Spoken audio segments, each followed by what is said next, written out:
Oh, I can see them.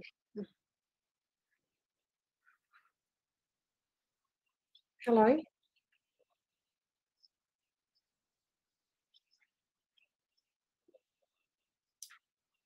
Yes. Uh, what? Hello, everybody. I've got no idea what's going on, to be honest. I haven't. I'm very confused with the platform, and I can't see any participants. So I'm not quite sure how many people we have, who's around. So I might just need a bit of time to get used to the system. I'm finding this quite tough.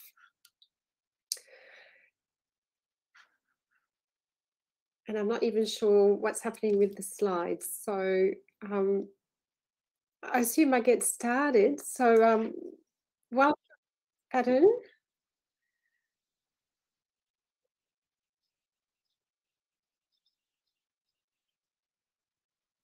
Okay, all right. So welcome to this workshop. I did provide an overview of the project and the previous sessions, and I can't see who's participating in the workshop. So I'm not sure who was there and who wasn't. And I do apologize to people who've already watched the video because there's going to be a bit of repeating. However, I've got a bit more time to talk about the project as part of this workshop, so that will allow me to provide a bit more detail so that can guide the discussions we're having through the activities today. So the plan was to have a 10-15-minute introduction about the project and the progress on the project. And then we have 4 activities where I'm seeking discussions and feedback on some aspects. Some of the material might be a little bit challenging. We did find that through that project, we went down quite a few rabbit holes that we weren't expecting. And it didn't follow the neat little methodology that we had set in place because basically the findings influenced the direction of the project. It really wasn't what we were expecting. So we went through different strategies and looked at various things, and that informed the project. So it wasn't a very neat process, but we've learned a lot along the way. So initially, I would first like to acknowledge the traditional custodians across all the lands on which we live and work, and we pay respects to elders both past and present. So initially, the idea for the project, it came at the time when all the researchers were submitting their ideas. The CRC set up what they call an ideation process, and researchers from the various organizations were to submit that project that would inform the foundation project. The CRC research director compiled all these ideas, and then there were a lot of discussions around, there are so many topics. We're getting all these ideas, they cover a lot of topics, they cover a lot of technical topics. Surely we are missing the piece puts all these topics together. There is a need for an integrated piece that brings these topics and those processes and those issues together. We need to find a way to bring those aspects together. So we set out to develop a proposal to address this. And at the time, we were very much thinking about, we've got all these technical studies, all these foundation projects, and we need to link them. So can we learn anything from system thinking that would link those technical studies? So we were very involved in technical aspects, but we're also thinking about better communicating the outcome from these studies. So we're a bit confused, really. When I look at the proposal now, after all the work we've done this year, we were quite confused about who's this for and what is it going to achieve. And a lot of the work we've done this year has been about clarifying those aspects. So thank you. So initially we were going to do, what we thought we'd do is develop a system level description of biophysical aspects and, let's just describe some system level variables and the relationships between them so that we can establish feedback loops or interdependency in a mine plan or a mine closure plan. So we had very specific ideas about what we could do. We got a lot of feedback around the source pathway receptor framework and whether that would provide some guidance on how to do this. I'll talk about this during the presentation because there are domains of applications that are relevant, but not necessarily for closure planning and the sort of integration we have in mind, but there are applications to general consideration of biophysical parameters and aspects. So it is worth spending a bit of time talking about this. And we're going to build a prototype of a system model. So we haven't quite done that because what we found, we spent a lot of time on literature review and we looked at different things. So we looked at the literature on systems. and definitely lots and lots of applications where there's pollutant and how pollutants are transported through pathways to impact on receptors. So that's the SPR framework. How it's applied for global sustainability challenges, such as the food supply system at global scale. When some people have applied it for coastal flooding, have had to better communicate the impact of coastal flooding. And there have been some applications in mining, and particularly to outline the relationship between mining activities and the receiving environment. So definitely plenty of applications. But the issue really is trying to extract out of what is relevant to what the CRC research priorities are. And that gets a little bit more difficult, and to try and figure out how best to take all that learning and all these options to apply them to closure planning in general, but I would say the life mine cycle in general. We also looked at what of the outcomes from the other foundation projects. So obviously all the ones from operational solutions, because they looked at water, they looked at acid mine drainage, so that is entirely relevant. But this approaches applied through other projects, particularly CRC F24, which was concerned with quantifying value at risk by including some environmental aspects into the mine planning framework. So that's relevant. The strategies, the methodologies that were used in that project are relevant.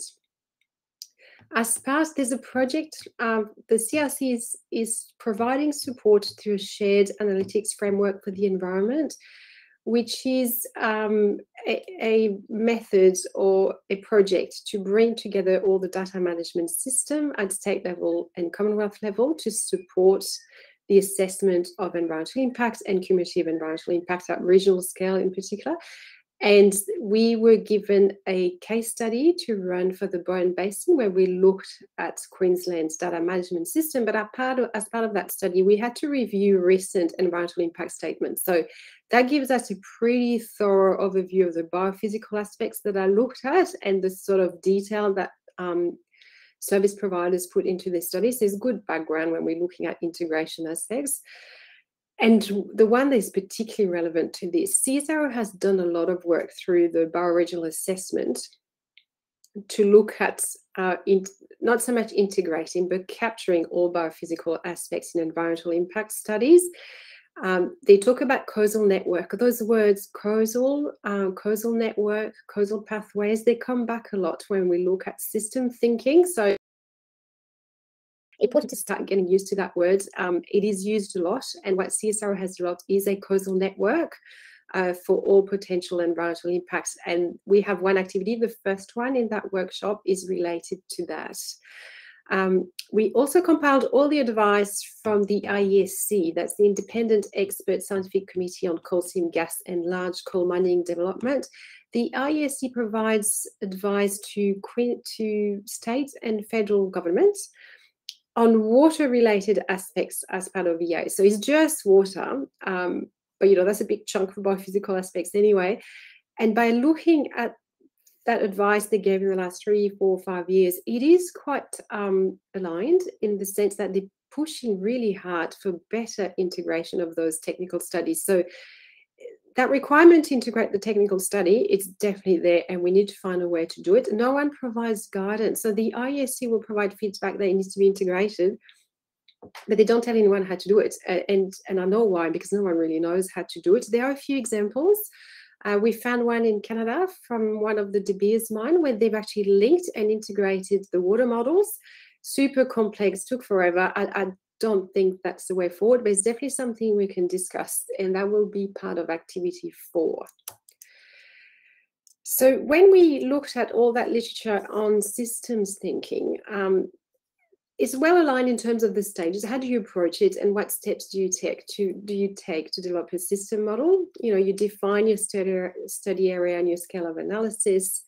You identify the essential drivers of change. So study area scale of analysis for our problem is actually reasonably straightforward, because we have the mine and we can discuss where we put the boundary for the mine system, but conceptually it's quite fine. It doesn't present huge challenges, and we need to identify drivers of change. So as part of that project, we reviewed some trends that would influence closure planning in general, but I'm thinking more selection of post-mining land use as well. So the trends would be either trends of land use planning, climate change, this sort of aspects. So there would be external factors that would be essential drivers of change. We need to identify the essential system outcomes. So for a closure plan is what are the objectives, the high-level essential objective of the closure plan. So safe, stable, non-polluting is one that comes back very often, not necessarily the same for all closure plans, but they do need to be defined, and we do need to reach agreements about those. What we found through our review, we included a review of regulatory frameworks.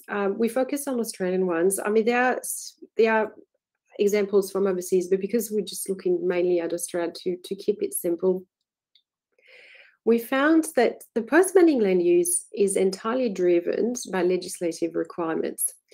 But there is no process to explain how you get to it. And that relates to those essential system outcomes. They're written in permits, but there's actually no process behind it to explain how you got there. So there's definitely a piece of work to do on analyzing those trends. What kind of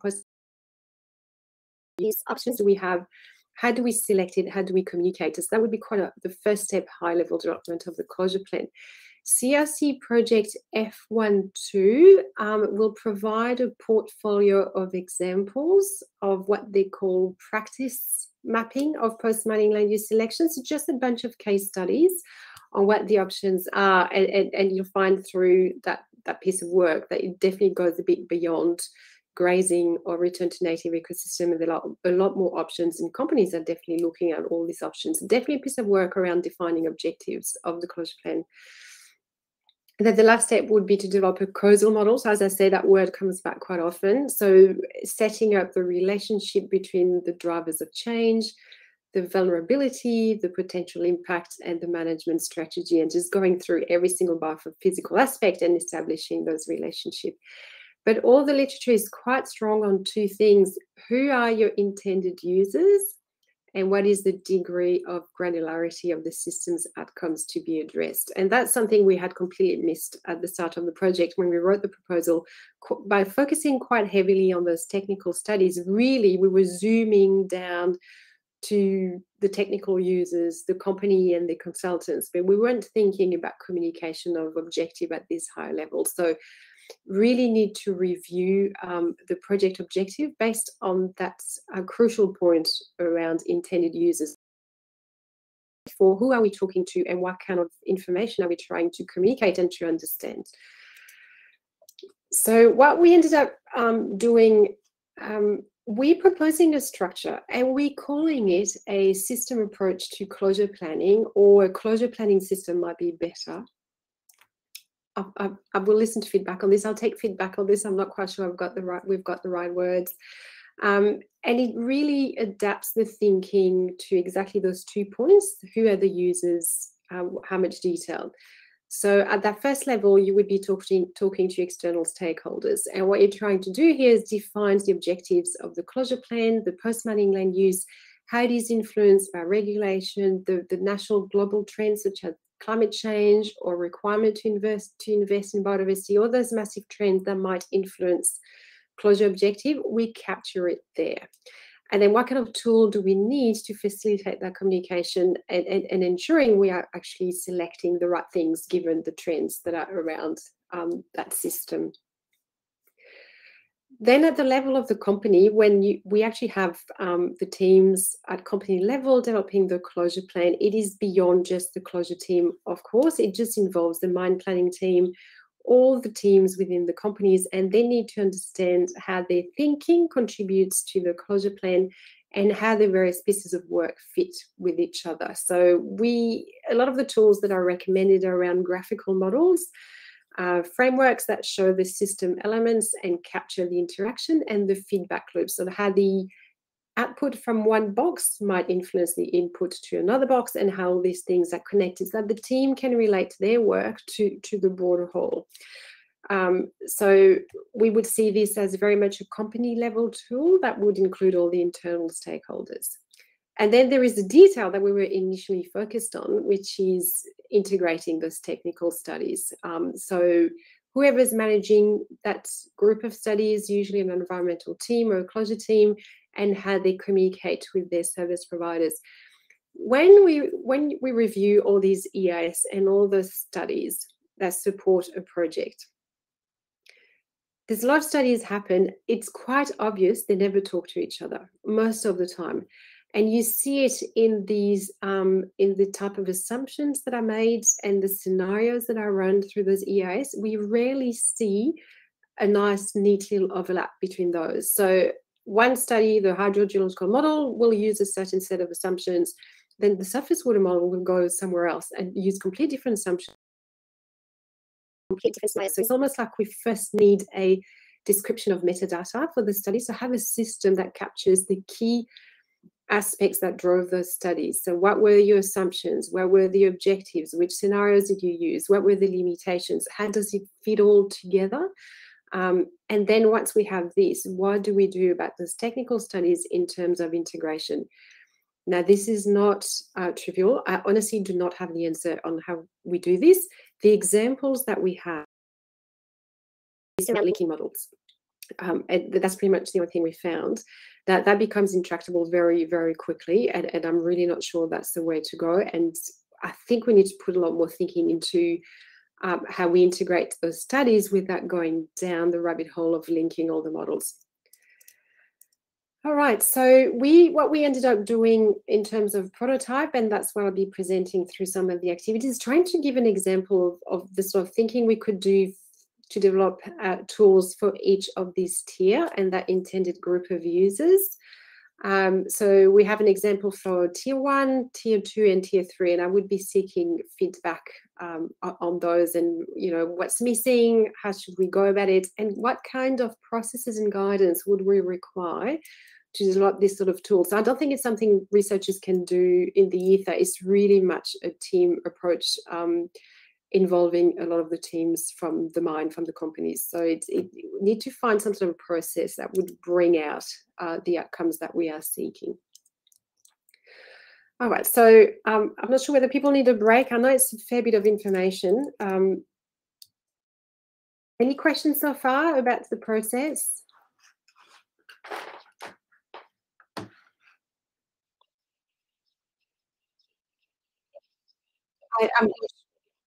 Yeah.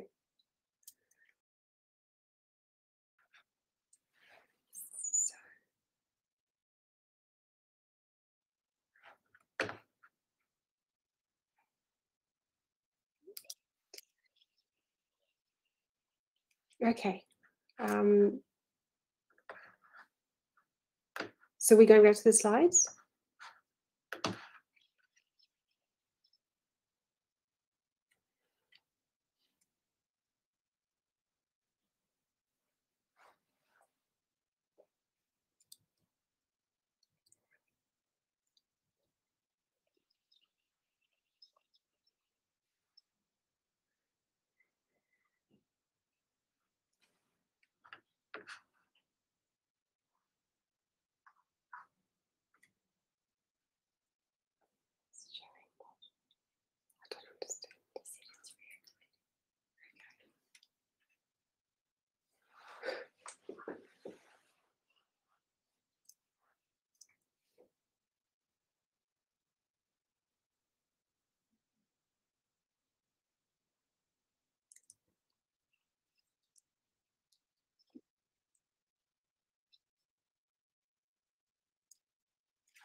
Okay, first activity. Now you're gonna have to bear with me on that one because it is quite complex. I did want to mention, I did want to discuss this application of source pathways receptor. Now, irrespective of whether we end up using some of these ideas, of applying some of these ideas, I think awareness of what's going on in that space is important. Even if we don't use it in closure planning, we might end up using in other aspects of the life mind cycle. And I think it's worth providing a bit of feedback and background about the bioregional assessments in general, but more specifically the tool they have developed to support those bioregional assessments. CSR has been looking at some geological basins that are targets for gas, unconventional gas extraction to supply the East Coast market. And the one that had been identified as the most promising, for lack of a better word, is the Cooper Basin in the Lake Eyre Basin, and they developed a bioregional assessment that is supported by quite a complex tool. So I've put some screenshots on the slides. It is very complex, it's big, so you're probably not going to see much, but it'll give you an idea of the complexity. If you want to play with the tool, I've put the link here, and then you can go onto your own browser and look at it and play with it from there. The way it works, so very, very similar to the SPR concept, they use slightly different words. So they start with resource development as an activity, and then they look within that resource development as a broad activity, they look at sub-activities. So what does that mean? There's going to be trace water materials, there's going to be hydraulic fracturing because we're looking at gas. There's going to be potentially storage of water and an issue with water management in storage. So they define those as activity, and they defined in those red boxes. And then they look at stresses and processes and the pathway towards receptors and an end use. So they've outlined all these components. When you click on a box on each of those boxes, you get information about what kind of evaluation they've done for each of those aspects. And then you can access quite a lot of information. Now, obviously, it is super complex. And what they've done for those pathways, they actually did scientific studies to justify the assessment of those risks for each of those pathways. So they define either it's not possible, it's possible but not material, it's possible and material but can be avoided, it's possible material but can't be avoided but can be mitigated, and then possible material can't be avoided, can't be mitigated. So that gives a snapshot of all potential environmental risk for specific areas. There is a lot of work behind this in terms of spatial analysis, data collection and modeling that is just capturing all that work. So that's why the concept is interesting. One, it's online, so obviously I found a way to produce this in such a way that it's easily communicable, but it's a high level description that automatically embeds quite a lot of information. At the next slide, I'm just trying to show this, a bit of a zooming in to understand how it works. So you've got your driver, the resource development, there's activities, the stresses, processes, and endpoint. And what you do, if you want to look at something in particular, you go on the browser, you click that box, and then you want to know the impact, say, on the waterhole conditions. So it's in the Lake Eyre Basin, there's lots of waterholes, groundwater dependent ecosystems. So you click on that to figure out what the pathways might be to for the resource development activity to influence on the waterhole conditions. So you pin them. So you select your box, you put a pin, you select that box, you put a pin, and then it will show you all the potential impact pathways. And by clicking on it, you can get information about the evaluation, why there are such colors, and the sort of work that they've used to justify the existence of that pathway and the rating in terms of whether it's avoidable, not avoidable, we can mitigate or not.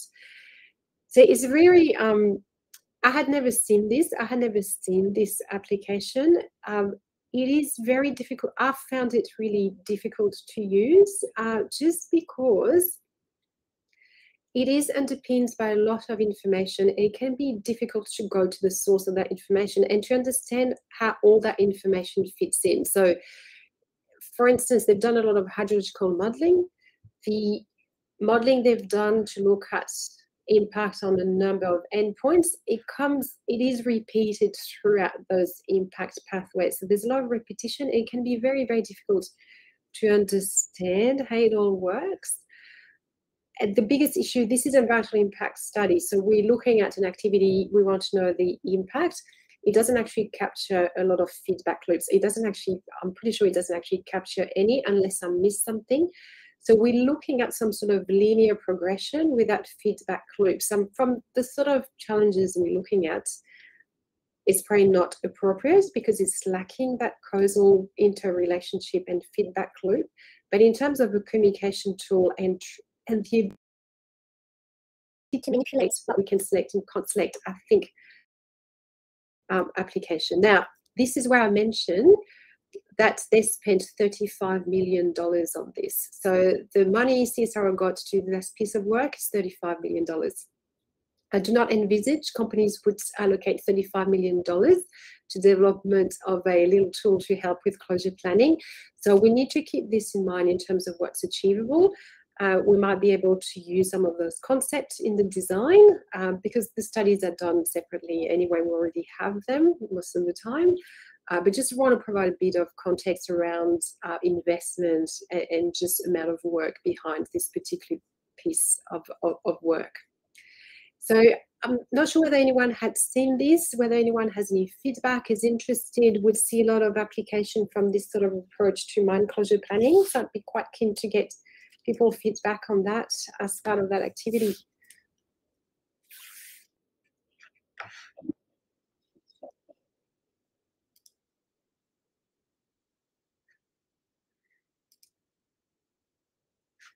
Yes. There's always saying 100 scientists working on it. Yes, it was a massive piece of work. I went through it all. Yeah. It's impressive in terms of the amount of work that's gone in, and hugely innovative in the way we do EIS. I've been through so many EIS this year. Obviously, this is regional, so that's an important point as well. And you remember the step one of that system approach is defining the scale of analysis. So when we're talking about integration of biophysical aspect in closure planning, we're very much looking at the mine and its surrounding environment. We're not looking at this stage at the whole region and the mining region. The work CSIRO has done is obviously a bioregional assessment, and their scale of analysis is very much the basin, the large region. And the advantage of the work they've done is to support that cumulative impact assessment. So it is quite a different scale of analysis. So obviously that will influence the tool and the outcomes we get out of the tool. But there's definitely a lot of thinking they've done that can influence some of the development of the integration of biophysical aspect in mine closure planning.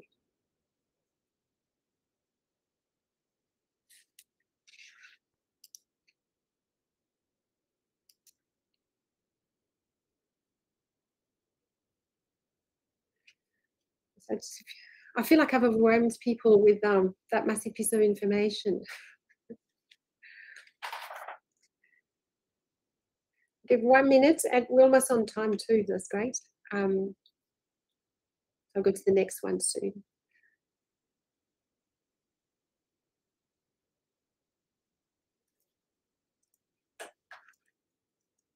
All right, so no additional questions. So I'll go to the next one. So that's one aspect. If you do go onto the browser and have a look at that GBA Explorer and then find that you've got feedback later, obviously get in touch with us. I'll be really keen to get people's feedback on that and really trying to flesh out what can we get out of that huge amount of work and what can we capitalize on in terms of our thinking. All right, so in terms of communication of, well, selection and communication of closure plan objectives, there is something that is missing here. So very much up to, as I mentioned, we reviewed regulatory frameworks, we reviewed trends. there really is no process to guide selection of post-mining land use. So CRC F12, they've done a pile of work looking at what's happening. There are lots of case studies of people trying to do something a bit different. At SMI, we've done a piece of work for Queensland looking at options for post-mining land use, and the Centre for Social Responsibility in Mining had done some stakeholder interactions in the regions, running round tables and running workshops around selection of post-mining land use and what that would mean for the region. So there obviously the dialogue and the thinking is shifting from we'll just do what our environmental permits tell us what we should be doing to actually can we influence this and can we define objectives that provide a lot more positive outcomes to regions or to communities. And that's very much is the research priority of the CRC anyway. So we are shifting from I'm just doing what I'm told to let's look at it differently. And can we identify more positive outcomes from the whole closure planning process and that post-mining land use? So at this stage of the thinking and capturing that information, there is definitely the baseline assessment of data and all the work that's done through the CRC with support of SAFE, the Shared Analytics Framework for the Environment. That's very much helping with this. So we can almost say that this is done, because of all the work that's done through EIS to establish that baseline, but also a lot of activities, state and federal level, to sort out the data management issues and compiling all that data in common systems. So we're actually in a strong position, I think, in Australia with those pieces of work to make good progress on that and to be able to capture it. Community consultation is essential, and as the work CSRM have done has shown that communities, some are thinking about this and have a lot of feedback to provide around selection of post-mining land use and closure objectives.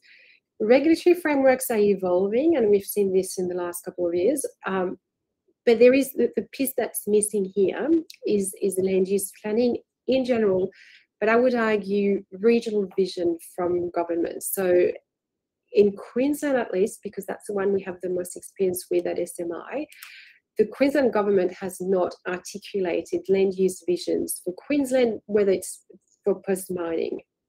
So there is a bit of a vacuum that needs to be filled, and that's where this sort of communication tool can help, is trying to influence those interactions, not just with external stakeholders, community in the area of the mine, but also at government level and regulator level to start those conversations around redefining what we want to achieve with closure planning.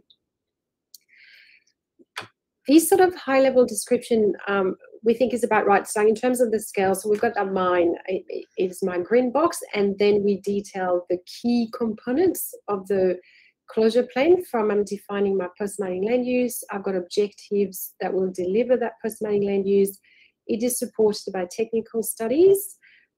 That translates into rehabilitation plan that we can keep track of, and we keep track of progress on it, and then the monitoring. And some of this foundation project, they do exactly this, going through those aspects. We established the link with community, external stakeholders, regulators, and I would argue government as well. Then there is another link to the mine design. The foundation project, Glenn, is 3 points, I think it's 3.8, that looked at mining methods and what that means for environmental aspect. That's where it comes in. So just unpacking this a bit more and clearly articulating the relationship between how we design for closure, taking into account the whole life mine cycle, but also the mining method.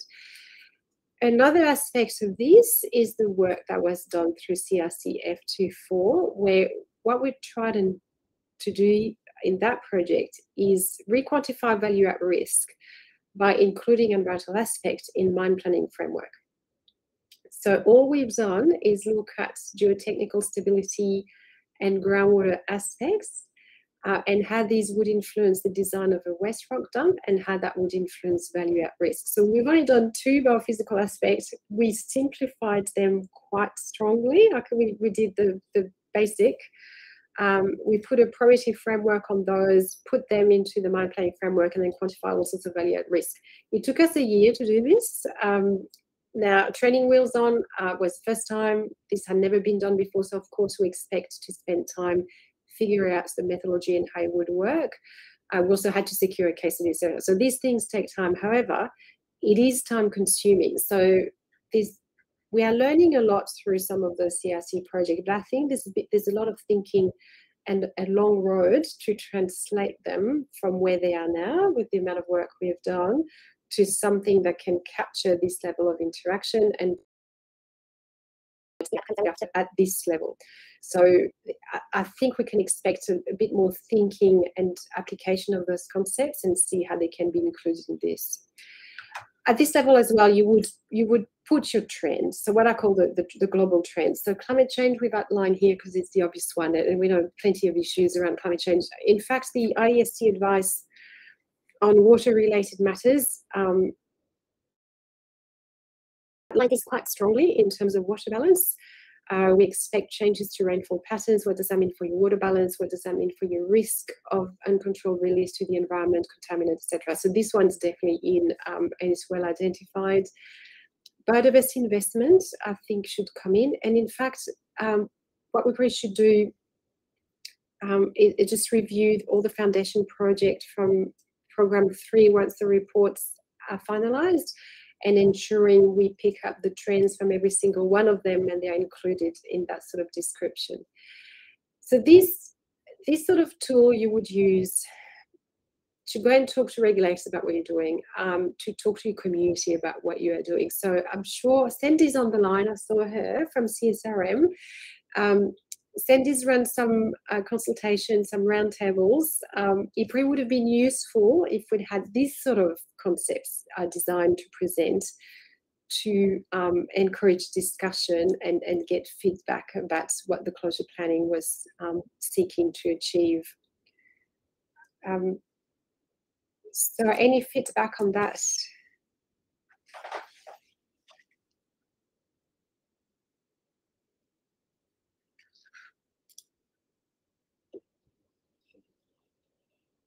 So, ready?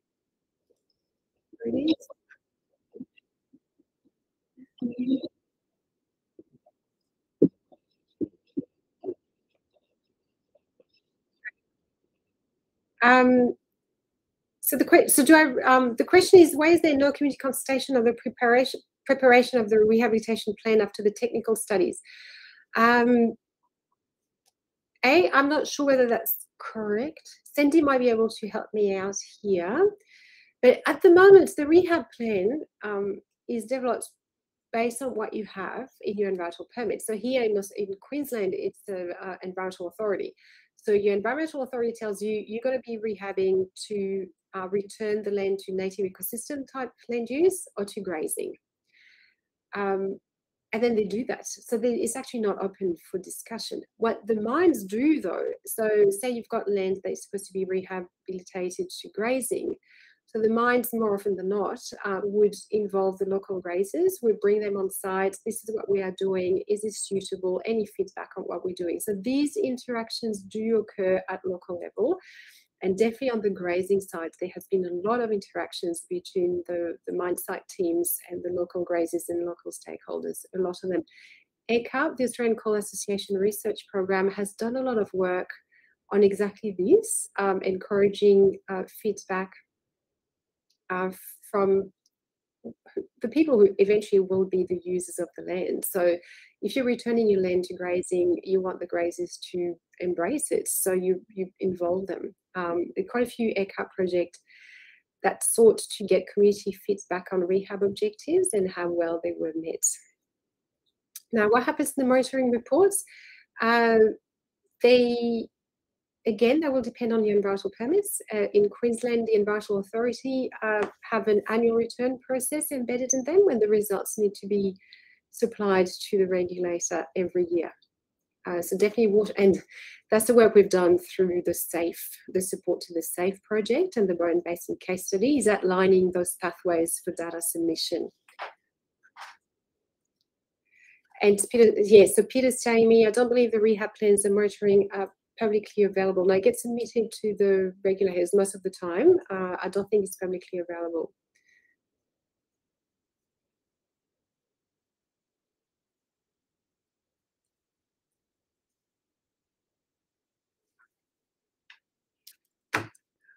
a discussion forum here. And Sandy's providing some clarification on community consultation as well, saying that a lot will depend on the company and the company's relationship with the surrounding community. So it's very much driven by companies. There's no real expectation with environmental permits anyway.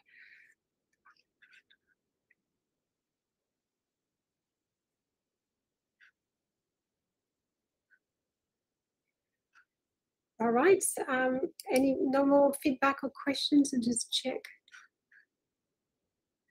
So there was a case study for Ensham done as part of Project 1.3. I'm not familiar with that project. I haven't seen that yet. Sorry. I'm familiar with 1.2, but not 1.3.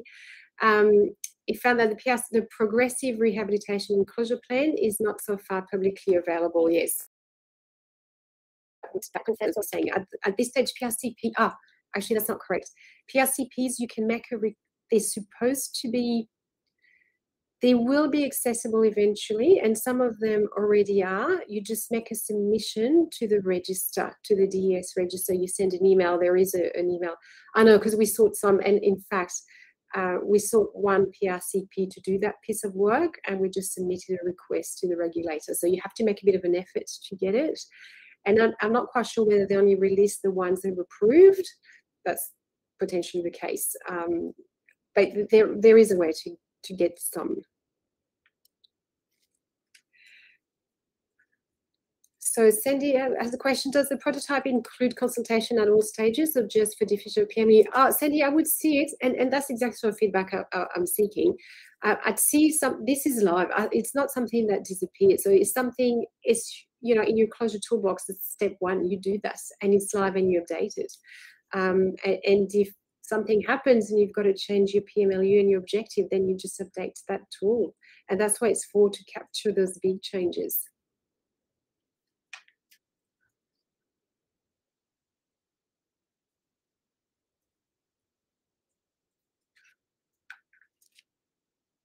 All right, almost on time, so I'll just keep going.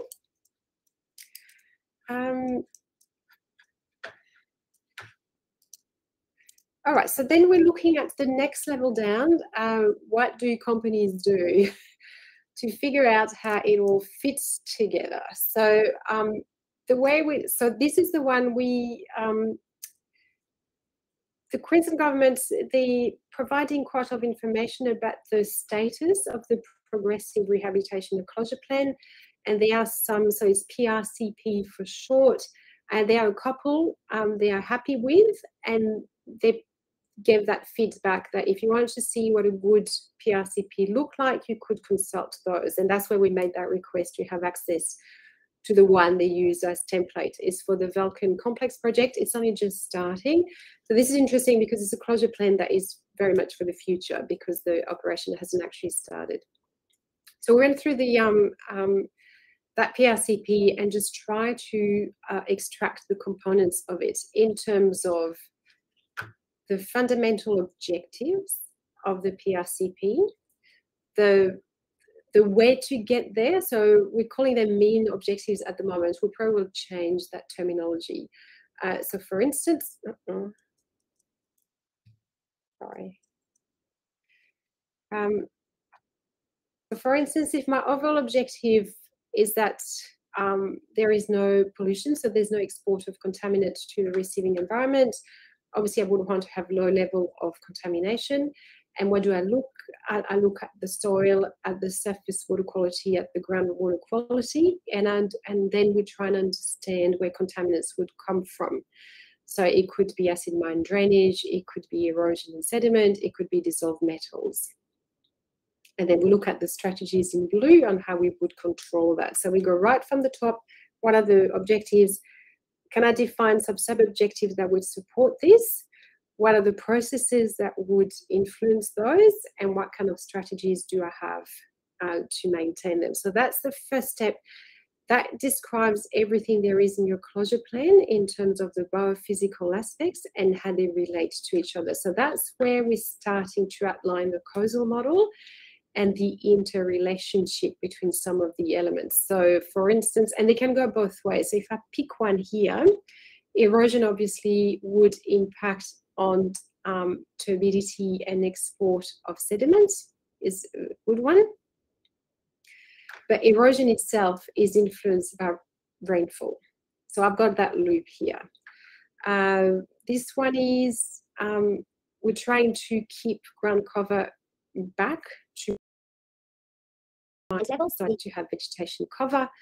But that might be related to, you know, what kind of vegetation we decide to set up, and the link to habitats, etc. So I've got another loop in there. So by going through all those elements, we start establishing all the relationships between the biophysical aspect and how they influence the objective of the closure plans.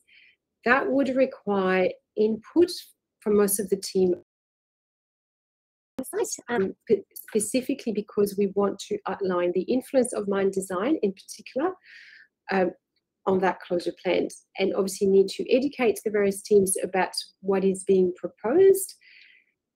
And the mining methods, the mining plan might be influencing some of those causal relationships and some of those pathways. And there might be aspects that can be optimized that we can actually influence the impact of one aspect onto the other. So I would see this as a way to bring together all the knowledge from the mine side and ensure everybody has a clear understanding of what's being proposed and the most efficient pathway to get there.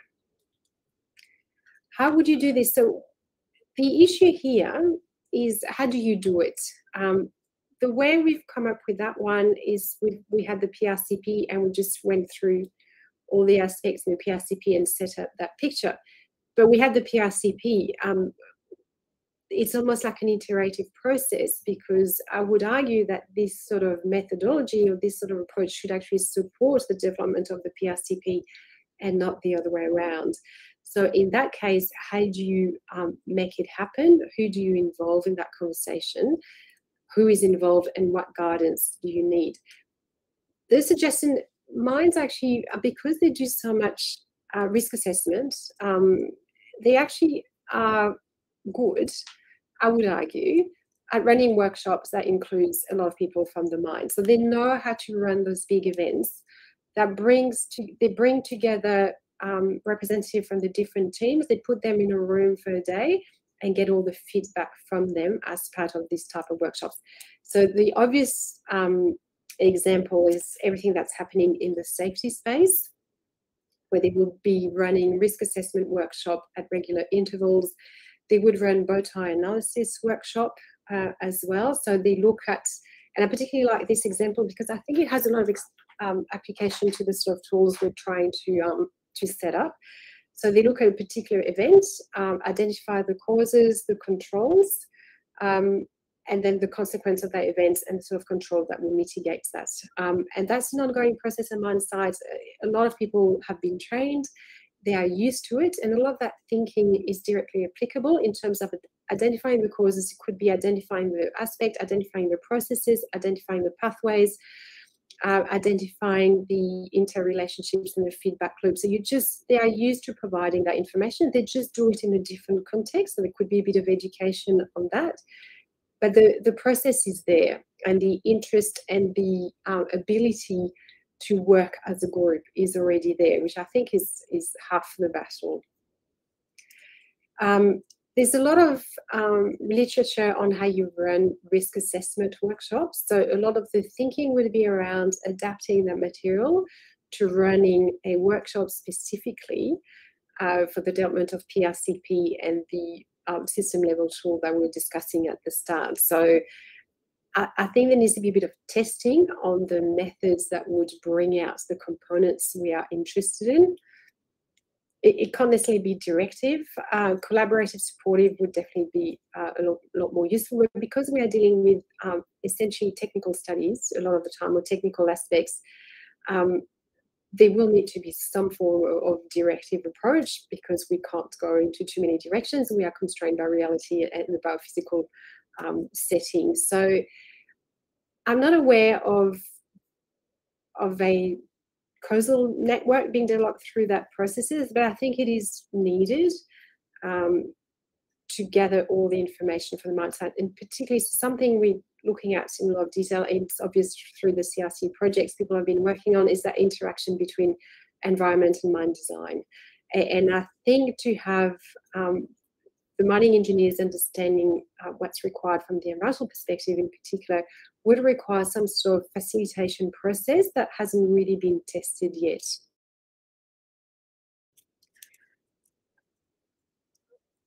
So, any feedback about this?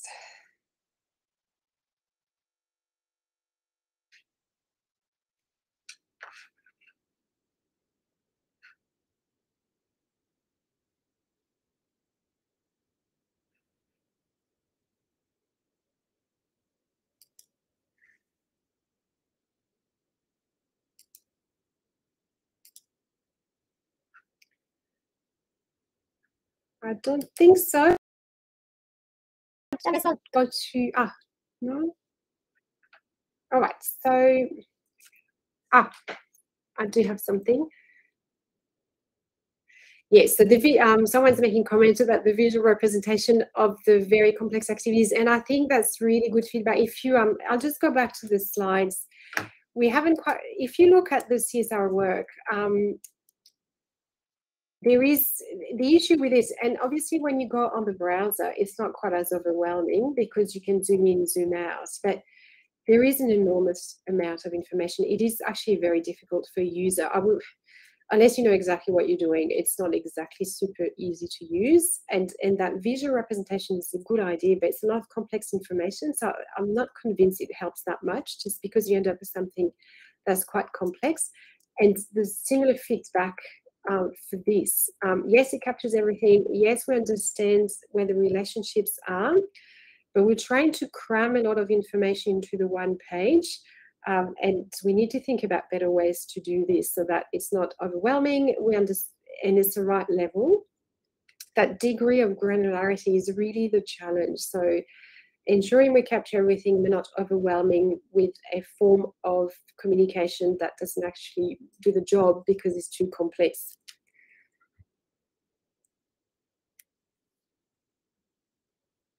Yeah, so it probably needs to be interactive. I agree. Probably needs to be interactive. At least you can click on a box, which is very much what CSR would try to do. So there is definitely, I'm getting the sense that probably need to look at that in more detail and try to pick the best of that CSR tool in terms of the interactivities where you can click on a box and get the information. So might be able to click on erosion and look at erosion prediction straight from that box, this sort of thing. So that would be that would work quite well.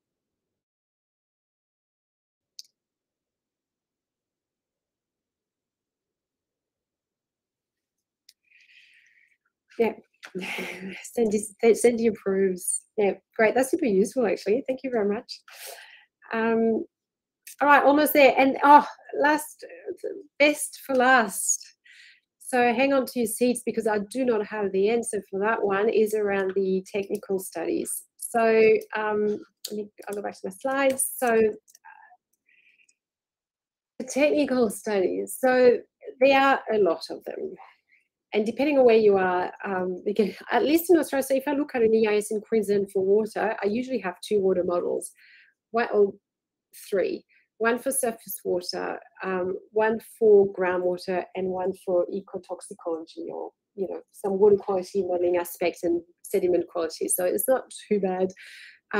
We reviewed one for De Beers mine in Canada. They had 8 water models, and they linked them and wrote a paper about it.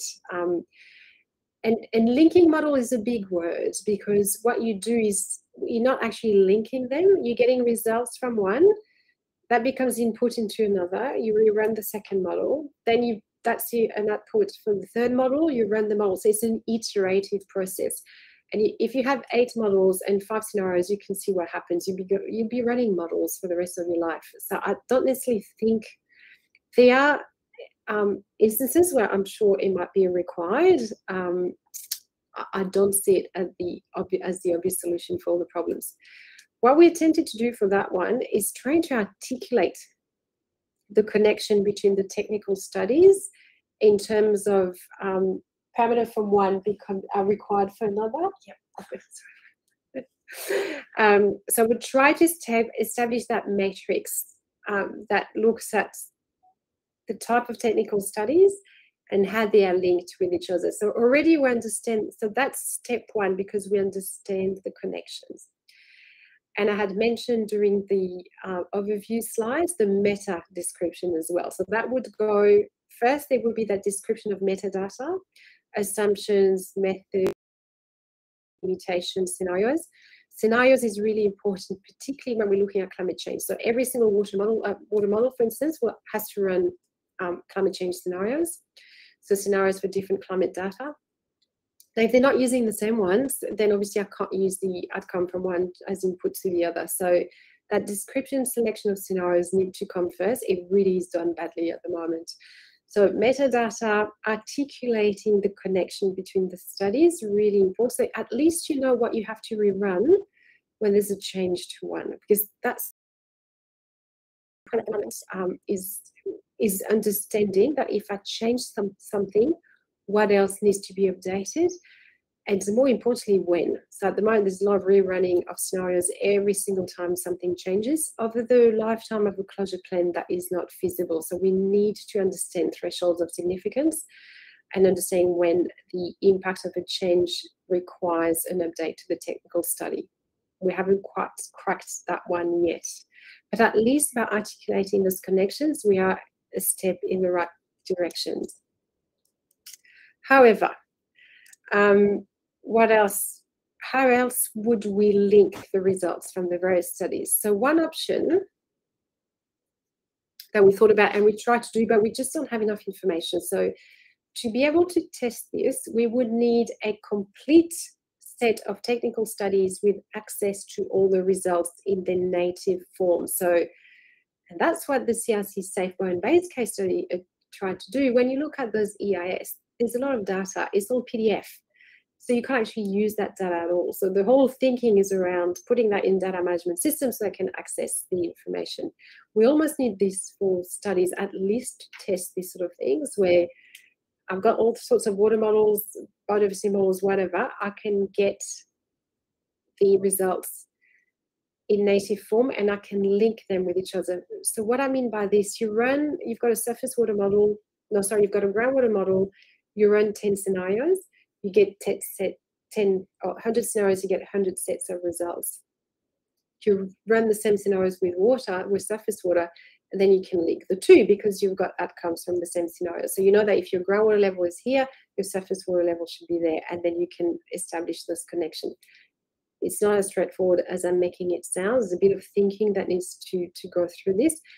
And it's what in math is called a transfer function. Establish this transfer function between each of the biophysical aspects. That's one thing we can look at. And it was the intention of this project to start with, but it's too hard. Like I actually need a lot of studies and lots of results and hundreds of scenarios. So no one's actually done that. I'm not sure it would work. And I'm not sure it would be worth the effort, but it might be worth testing and definitely seeking feedback on that. The other option is what was done through CRC F24, where we've established probabilistic frameworks. So instead of having 1, 2, 3 scenarios for specific biophysical aspects, we just send a probability distribution function for these aspects. So we were looking at groundwater table in a waste rock dump.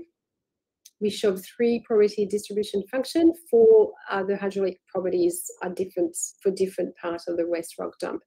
And we ran through that. And we did the same with geotechnical stability. So then you don't have to worry too much about scenarios because it's all embedded in the probabilistic framework.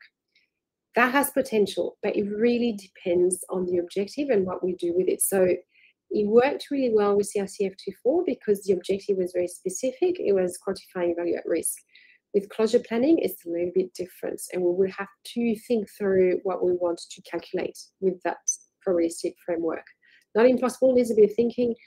And again, we spent a year doing this for one waste rock dump. So for the whole closure plan and the number of parameters that we have, I could spend 5 years doing that, and I'm not sure that's the road we want to explore, but it's definitely an option, and there could be ways to simplify it.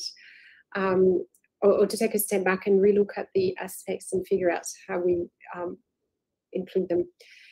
And should we consider linking all technical models? So my gut feeling is no, absolutely not. Although there are areas where it might be, there would be instances where it works and where it's worth doing, but I have to be aware of the requirements and the time requirements, and it's pretty clunky. I might have to, nothing complicated, nothing you console through a piece of code, but obviously we need to spend the time on it. So I'm only seeing 3 options at this stage to link the technical studies and try and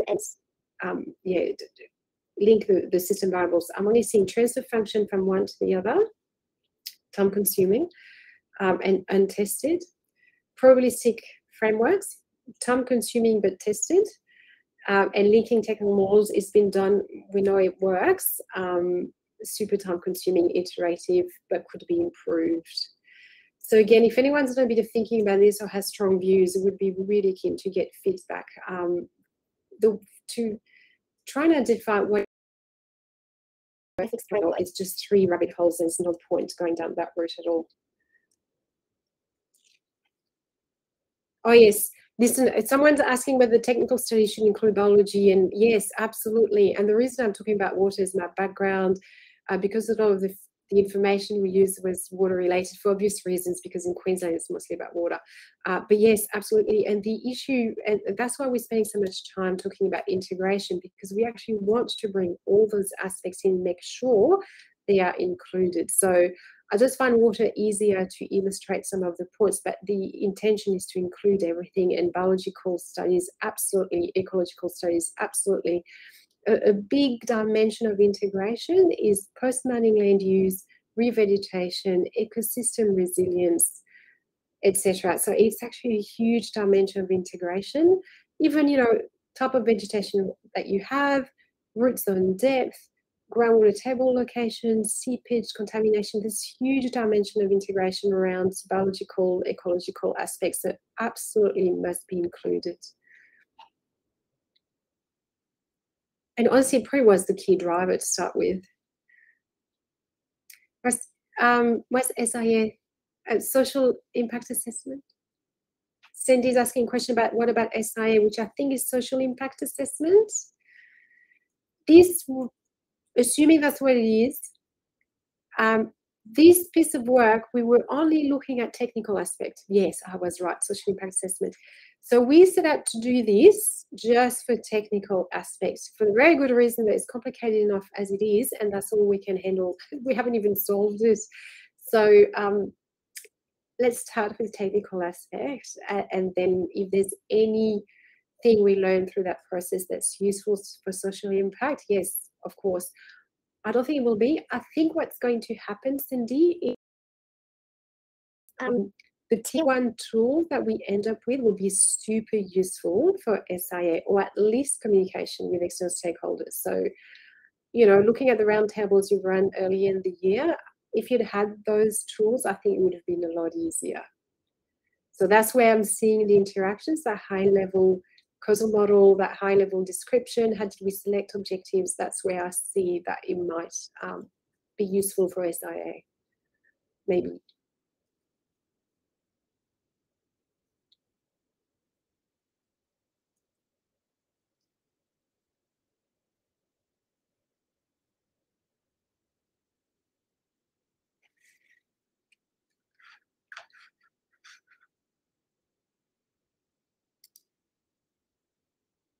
I'm going through the various tools here to see if there's any more feedback.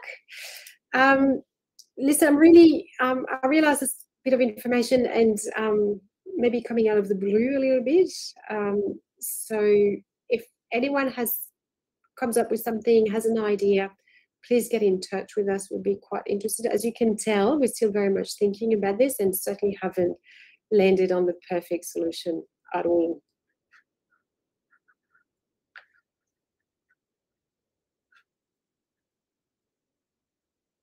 All right. Well, thank you very much for attending. And yes, do get in touch if you have further feedback about this.